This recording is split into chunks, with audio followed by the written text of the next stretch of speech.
daawade ku soo dhawo cashar ka mid ah casharradeena waa aniga oo xadaari tube waxaynu maanta ku soo qaadan doonaa internet daatadaada si aad daato ku isticmaashid si aanay loo dhaqaalaysto daatada internetka looga dhaqaalaysto. Haddaba waxaynu ku eegi doonaa casharaanta sida social media looga ilaashado daatadaada si aanu kaaga dhamayn. Abishadaynu ku eegi doonaa waxaa ka mid ah YouTube, WhatsApp, Facebook iyo Instagram. daawada intaynan casharkeena guda gelin waxaan ku xasuusin doonaa inaad subscribe saatid, like, riix, share si aad u noqoto qofka ugu horeeya daawada channelkayga, furo gambaleelka digniinta. Haddaynu guda galno casharkeena, marka ugu horeysa waxaynu tegi doonaa settingka mobilkaaga ayaa tegi doontaa. waxaad soo furan doontaa halkay ku qoran tahay connections data usage waad ku dhufan doontaa. daawade haddii ay haddaba halkaa data saver aad ku dhufan doontaa. haddii ay off ka tahay waxaad odhan doontaa on.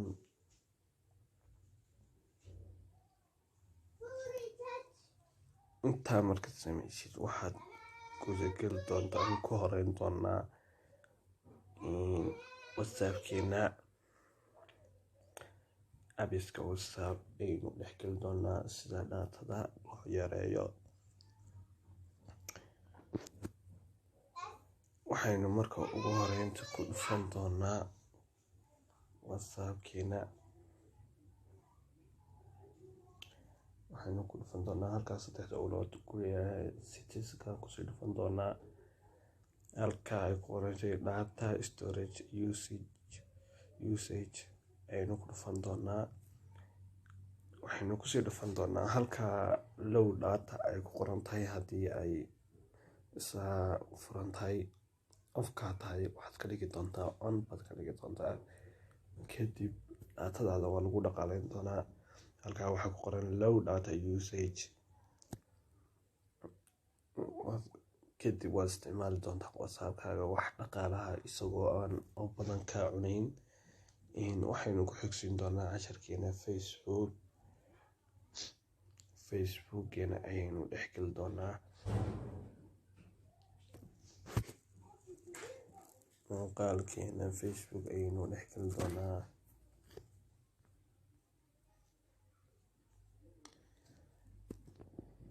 waxaynu ku dhufan doonaa wakaa facebookgeeni.